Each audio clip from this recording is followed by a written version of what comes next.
Today you're going to learn how to format an annotated bibliography using APA 7th edition. Let's get started. Step 1. Download this free guide so you can follow along. Okay, actual step 1. Choose your opponent. Will you be using Google Docs or Microsoft Word? I'm going to be using Microsoft Word for this tutorial, so we're going to go ahead and pull up a Word document. Next, before you begin any formatting, you need to know, is this a standalone annotated bibliography or is it part of a larger assignment? If it is a standalone, you're going to treat this as a standard APA formatted paper, meaning that on page 1, you're going to create a title page. You're going to include the page numbers. You're going to create a title that reflects what the annotations are about, and you're going to include all the traditional elements.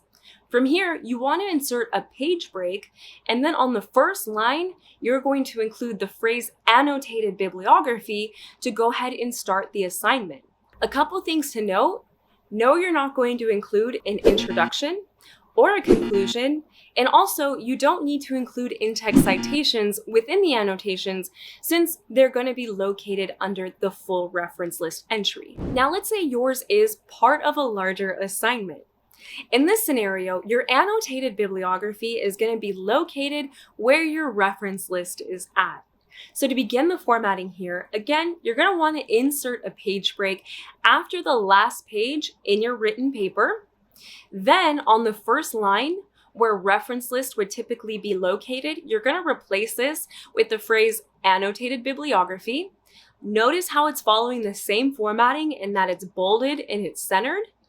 And then from here, your reference list entries are going to follow traditional formatting in that they're double spaced and they're following a hanging indent pattern. From here, your annotations are going to follow the same hanging indent in a block text format. To set the hanging indent, you have two options.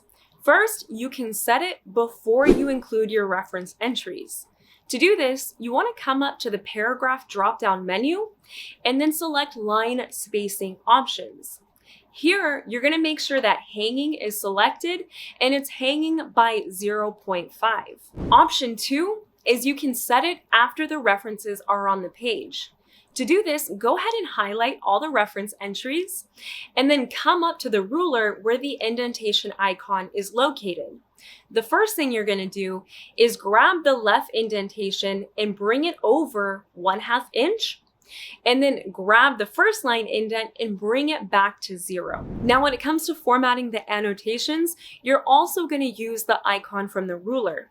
What you're going to do is highlight the entire annotation and then select the left indent, bring it back over that 1/2 inch, except this time you're not going to pull the first line indent back. You're going to leave it where it's at. The reason you use this method is because if you try using the tab key, it'll only indent the first line because it's going to assume that it's following a paragraph when you need to be using a block formatting pattern.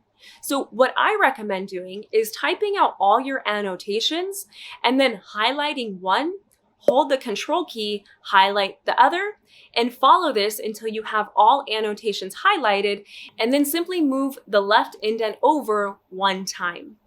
Now, the next thing you need to know is what to include within each annotation. Specifically, there are 3 things you need to include if you want it to be effective.